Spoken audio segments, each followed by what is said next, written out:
Kita selalu berupaya untuk mendudukkan masalah di dalam konteks yang paling purba, konteks yang paling awal, yaitu kegagalan negara untuk menghidupkan percakapan politik. Kegagalan yang disebabkan oleh berbagai macam ambisi yang seharusnya dikanalisasi melalui persaingan politik. Tapi karena persaingan politik ditutup oleh soal-soal persyaratan 0% segala macam itu, maka dia terkanal. Jadi itu konteks besarnya tuh kira-kira tuh. Kenapa kemudian misalnya buruh tuntut Omnibus Law dibatalkan? Kenapa masyarakat adat tetap bergerak untuk mempertahankan hak rakyat mereka tuh? Ini semua karena tidak ada kejelasan regulasi.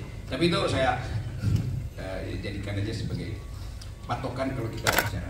Yang lebih penting adalah saya mengantisipasi pertanyaan-pertanyaan wartawan yang masih berat. Jadi gitu intinya. Saya mulai dengan satu kesan pribadi saya. Selama kurang lebih 1 minggu ini, ketika kasus ini mulai beredar, saya ada di mungkin 9-10 kota di Lombok, Jawa Timur, Jawa Tengah, diundang oleh para mahasiswa dengan maksud saya memberi kuliah seperti biasa, kuliah umum. Tetapi dari seluruh undangan seminggu ini, seluruhnya dieksekusi. Saya nggak boleh masuk kampus, saya nggak boleh ketemu akademisi itu. Jadi ada dugaan saya bahwa soal ini ya soal biasa aja kan. Mau dibuat bicara hukum, oke. Tetapi jangan halangi saya untuk bicara dengan para mahasiswa. Nah, yang menggemparkan kemarin adalah di yang saya tahu di Jogja itu saya dihalangi untuk bertemu dengan kurang lebih 1.500-2.000 mahasiswa di situ. Justru itu dihalangi oleh PDIP. Dan saya merasa buat apa menghalangi saya? Toh kalian partai, kalian punya kekuatan untuk mengubah undang-undang itu. Silahkan ubah undang-undang di DPR, ubah intelektual atau akademisi atau kritis sosial nggak boleh bertemu mahasiswa tuh. Jadi itu yang saya sayangkan. Padahal saya bertahun-tahun mengajar di sekolah Megawati itu tentang pikiran bangsa. Jadi kalau saya menerangkan pikiran bangsa, kok dihalangi oleh partai di mana saya mengajar tentang pikiran bangsa? Tapi saya pahami itu. Jadi terlihat di publik terhadap pejabat publik. Nah, saya berterima kasih pada mereka. Mereka mendukung saya banyak wawancara di media massa itu, dan bahkan sebagian memuji-muji saya bahwa saya memulai satu tradisi untuk memperlihatkan bahwa diskursus publik itu tidak boleh dihalangi oleh dendam pribadi. Memang itu dasarnya. Jadi sekali lagi itu poinnya. Tetapi saya mengerti bahwa kasus ini kemudian membuka perselisihan di publik antara yang pro dan kontra. Nah, itu yang membuat kehebohan. Kehebohan itu bisa ditafsirkan sebagai keonaran secara hukum itu. Itu pentingnya kita pahami bahwa sesuatu yang disodorkan untuk dijadikan target keonaran itu bisa disponsor oleh siapapun. Kan itu maksudnya kan. Nah, saya minta maaf terhadap keadaan hari ini yang menyebabkan perselisihan itu berlanjut tanpa arah itu. Tentu saya merasa kok ini kenapa nggak bisa diselesaikan secara hukum. Jadi sekali lagi saya menyesalkan bahwa persoalan hukum yang dari awal saya katakan ini adalah kritik saya terhadap Presiden Jokowi yang saya ucapkan dengan sangat tajam, dan biasanya saya lakukan itu di mana-mana. Saya tidak mengkritik atau menghina Jokowi sebagai individu, tidak, karena nggak ada urusan saya dengan Pak Jokowi. Karena itu saya kira Pak Jokowi juga mengerti itu yang menyebabkan Pak Jokowi tidak mau melaporkan saya. Kan Pak Jokowi mengerti bahwa yang saya ucapkan itu adalah kritik terhadap kedudukan publik dia, jabatan publik dia. Napis mana yang disembunyikan, mana yang sebetulnya genuine, mana yang sebetulnya palsu.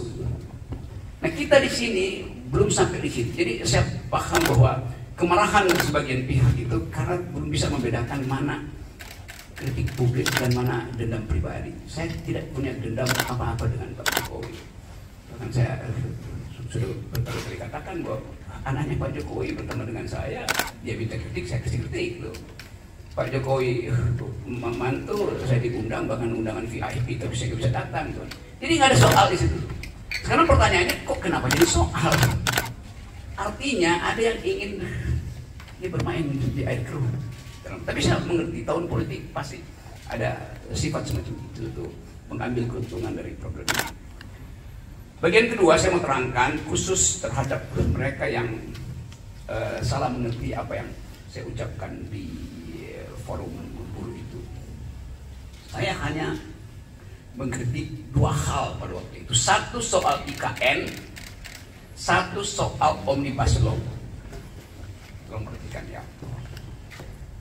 Saya terangkan bahwa saya pro gerakan buruh yang akan demo tanggal 10 karena sudah berbulan-bulan proposal buruh itu diabaikan pemerintah. Bahkan saya terangkan di situ bahwa Omnibus Law itu kemaksiatan politik karena menghina hak buruh untuk memperoleh, ya sebetulnya cuma memperoleh pendapatan. Jadi Omnibus Law itu menyingkirkan hak kesejahteraan buruh. Kalau ada dalil enggak itu bagus. Loh, kenapa kalau bagus itu buruh udah berbulan-bulan melakukan demonstrasi? Dan kita tahu bahwa undang-undang itu dibolak-balik, udah ditolak Mahkamah Konstitusi, diputar lagi dengan asumsi bahwa itu bisa diperbukan, lalu barang yang sama dijadikan undang-undang kan? Kan itu yang saya sebut sebagai apa, permainan semacam itu. Masa menipu itu, pemerintah menipu kebijakan. Jadi saya memang pro buruh. Lalu dianggap bahwa saya mengompori buruh untuk 10 Agustus. Bukan, buruh itu memang sudah berencana secara periodik untuk demonstrasi. Bukan saya yang kompori. Saya tahu bahwa buruh merencanakan itu dari awal. Dan udah dari 2 tahun lalu tuh gerakan buruh kan terus menerus tuh. Jadi apa yang salah di situ?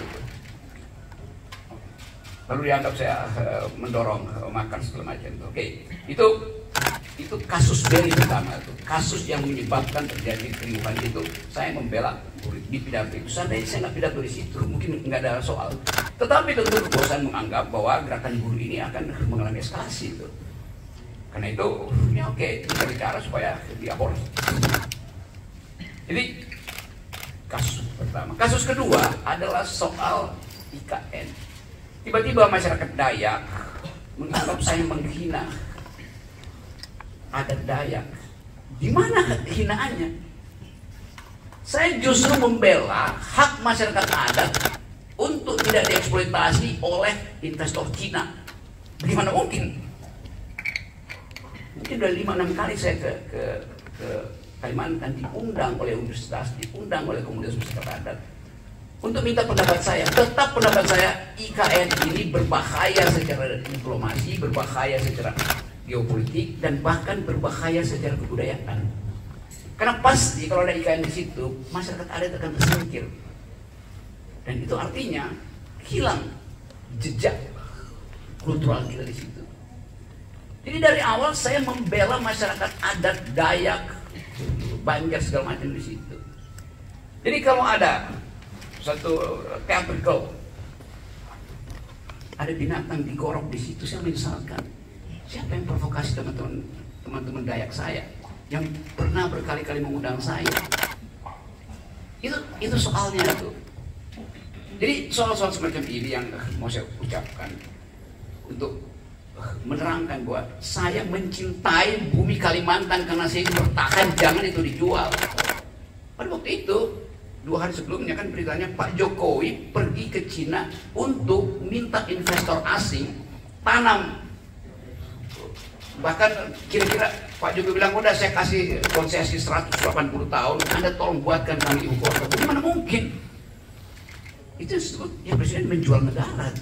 Kenapa mesti tersinggung? Memang faktanya presiden berupaya menjual negara, itu menjual lahan di Kalimantan itu dijadikan IKN. Dia udah jualan ke negara-negara Arab, nggak bisa, jualan ke Kanada nggak bisa, sekarang jualan ke Cina itu.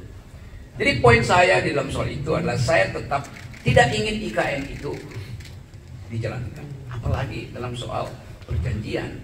Buat tadinya IKN itu adalah bisnis, ya oke, itu nggak ada pajak saya di situ tuh.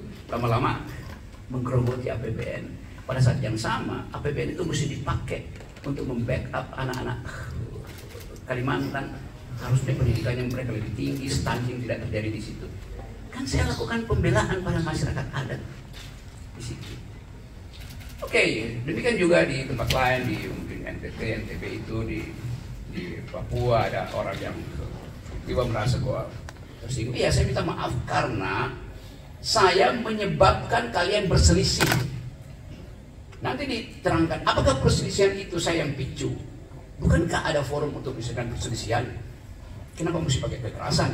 Tapi saya menangkap itu bahwa kemarahan itu memang harus diucapkan pertama kali.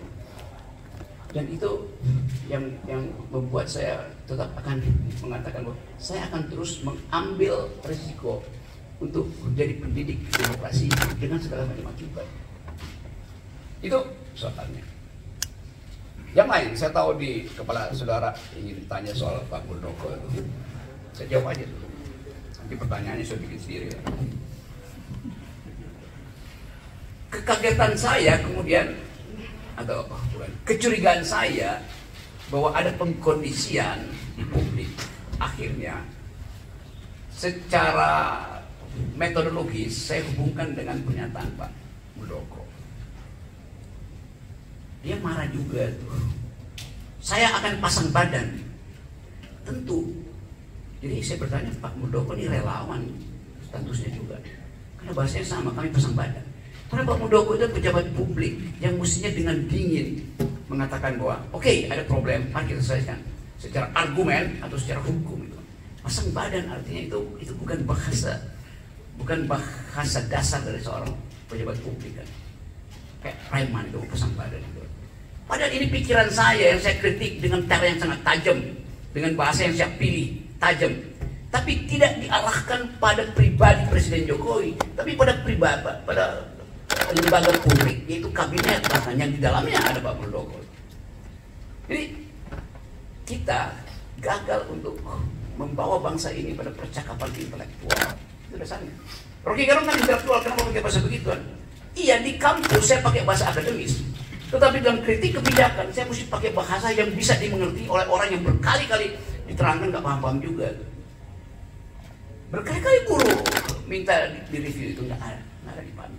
Berkali-kali masyarakat akademis mengatakan IKN itu salah secara konstruksi hukumnya karena mestinya minta izin dulu pada masyarakat adat. Pernah nggak Jokowi minta izin pada masyarakat adat? Tidak. Apa itu bentuk minta izinnya? AMDAL.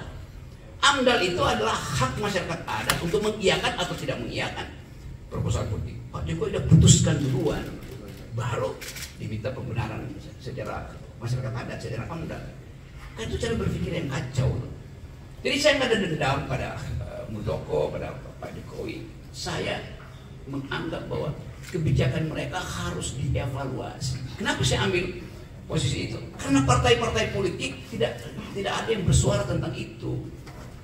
LSM bersuara, publik internasional bersuara. Jadi itu dasarnya tuh, teman-teman.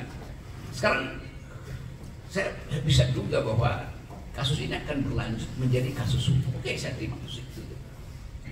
Jadi poin saya adalah sekali lagi saya garis bawahi, saya minta maaf karena peristiwa itu membuat perselisihan ini makin menjadi-jadi.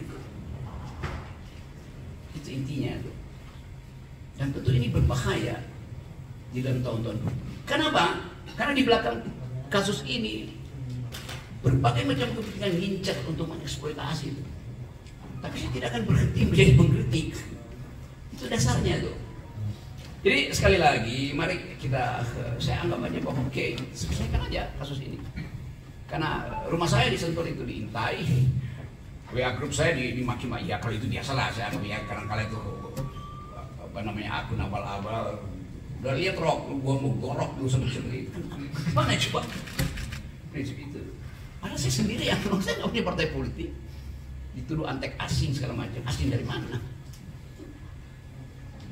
Jadi segala hal kemudian disodorkan di situ, dan peristiwa ini tensi politiknya atau political tone-nya itu makin lama makin terlihat.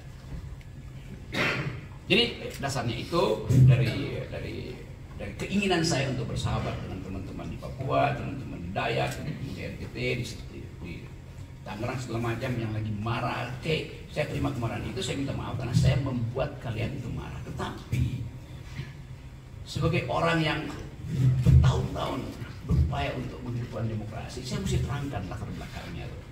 Jadi mohon dimengerti. Bagi mereka yang sudah mengerti, terima kasih.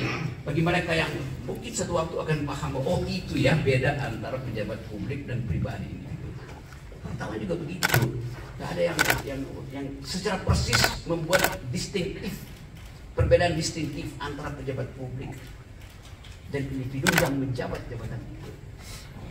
Beberapa waktu lalu di Jogja ada pertanyaan, kenapa Pak Rocky menghina keluarga Pak Jokowi? Bagaimana mungkin wartawan ada cara berpikir begitu? Artinya dia nggak tahu kasusnya dan dia nggak tahu konsepnya tuh. Itu juga nambah kegaduhan itu. Jadi teman-teman itu pengantarnya dan silakan kalau masih ada soal, tetapi silakan tanya hal yang fundamental. Saya akan jawab itu dengan cara saksama dalam tempo sesingkat-singkat.